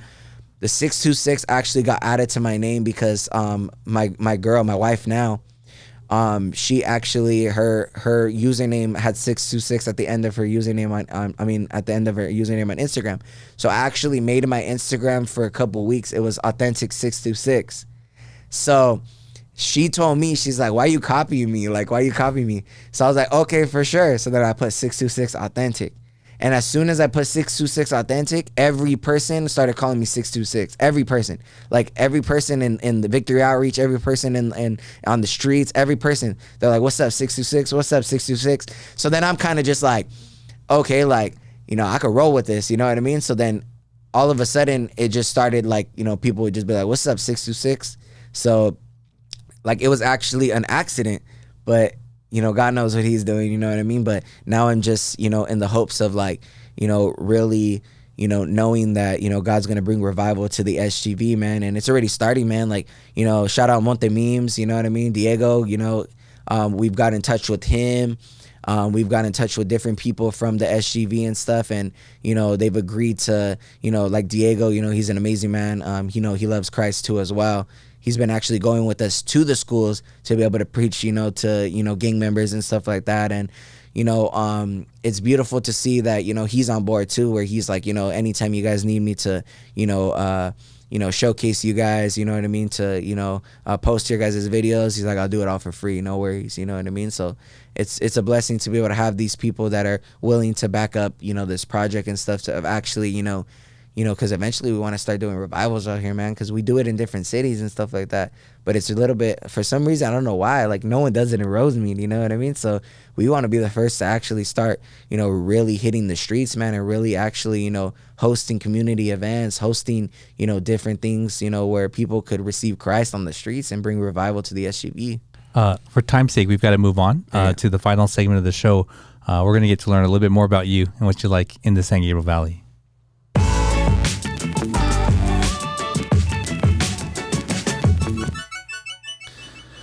All right, 66 this is what we call the SGV3, and we get to learn your 3 favorite restaurants, eateries, or places to get some grub in the SGV. So what would be number 1? Man, Ocean Bow. Ocean Bow. Yeah. Okay, you what's ever that? Been? No. Dim Sum, man. Okay. Right there in Almani. Ocean Bow. Right there on Peck. Oh my gosh. What do you like to get there? So good. Man, dude, I love to get the I think it's called shumai or something. Yeah, shumai. Yeah. I love that, man, especially when you mix the soy sauce with the vinegar and then you dip it in the chili oil. Oh my gosh, man. Oh yeah. It's so good. Do you go with your family or friends? Man, so I started actually going with one of my friends. One of my friends put me on, and then now it's a wrap. I start going with my family, friends, and stuff like that, and it's such a hole in the wall, but such a good place to get dim sum. Ocean Bow, man. Okay, awesome. And a second place? Second place, it lives dear in my heart. Jim's Burger right there on Valley, man. Okay. The original, man. What do you like about that? Man, just being a kid, man, just always just going to gym, pitching in all your quarters that you got from your mom and stuff with all the friends, and being able to go to gyms and get the chili cheese fries for like 5 something, you know what I mean, and you get a big huge chili cheese fries and stuff, and being able to like have that core memory in my heart, sharing with my friends, and having that be the spot where you would just get the ranch for $1, 3 for $1, and just being there with your friends, and little diner, the people that work there are still there, it's crazy, man. It's just like a family, Yeah, awesome. There's so many of those burger places in the SGV, like Jim's, Rick's, Tom's, like it's just like the signage never changes. Yep. Hey, well, those are the fire places, man. SGV got it right. Okay, and the third place. Third place, man. I was in the middle of like Lee's Sandwiches and Savoy Kitchen. Oh, okay. So you gotta choose one. Which one? They're both bussin', man. They're both bussin'. I can't choose one. They're so good. Depends what you want. I mean, if you want to bow me, bro, Lee's, man. Lee's all the way. But if you want some good chicken, I'll go to Savoy. Okay. Really good chicken with the garlic paste and everything. It's so good, man. But Lee's is near dear in my heart because I remember as a kid, my mom would always be like, go to Lee's and go get me a baguette. They're like $1, you know what I mean? $1 for a baguette. I think they still are. But yeah, just that core memory of being able to go to Lee's and then, be chilling at the Rosemead library, you would have got all the kids, going and riding their bikes, scooters, and their skateboards to Lee's, to get that baguette or to get a coffee or, to get, the different like kind of pastries that they have there and stuff. And just those core memories of spending time with friends and, just it's amazing to see that the SGV has these places where it's it's near and dear in your heart because it's like as a kid you go to these places and it's like they're still there, they're still there, and it's beautiful to have like places where you're like, man, that was like a memory, and when those places close down, it's very saddening. That's why I noticed that like when my grandpa like when he's like, oh, like man, that place closed down, like he gets so like sad because it's like you never think of it as like, that might have been his core place, that might have been his place where he was growing up in, so yeah, it's beautiful to have those places. Yeah. The Lee's you're talking about is like on Ivar or something, right? Like No, it's the one right there on Valley. Is Valley and Ivar right there, right by Jim's Burger? Okay, I think I know which one it is. It's like a on the corner. Yeah, it's right in front of the post office. Yeah. Or the Mr. Baguette. Mr. Baguette's across the street. I think so. yeah. I always tripped out on that. Like there's a Lee's and a Mr. Baguette. They're probably battling it out, man. Yeah. Wow. Yeah. Awesome. Thank you for sharing those. Yeah. So if people want to get in touch with you or check out, what you do in your ministry or your music, what's the best way to do that? Man, so Instagram 626 authentic. Yeah. Awesome. Instagram 626 authentic. You can search it up on YouTube as well, 626 authentic, Spotify, Apple Music, all streaming platforms, 626 authentic. I appreciate you coming on and allowing us the honor of sharing your story with our audience. I really appreciate it. Thank you for being here. Hey man, it's an honor to be here, Russell. Awesome. Thank you. Well, there you go. Another episode in the books for you. I think that you cannot listen to this episode and think, wow, that's not an authentic person or an authentic conversation.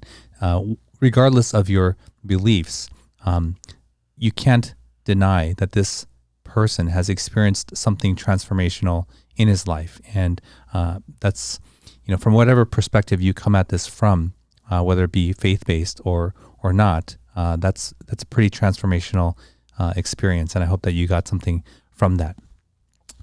If you like this kind of content, please subscribe and don't forget to like and share. And if you want to check out the full catalog of episodes, check out our website, mysgv.net.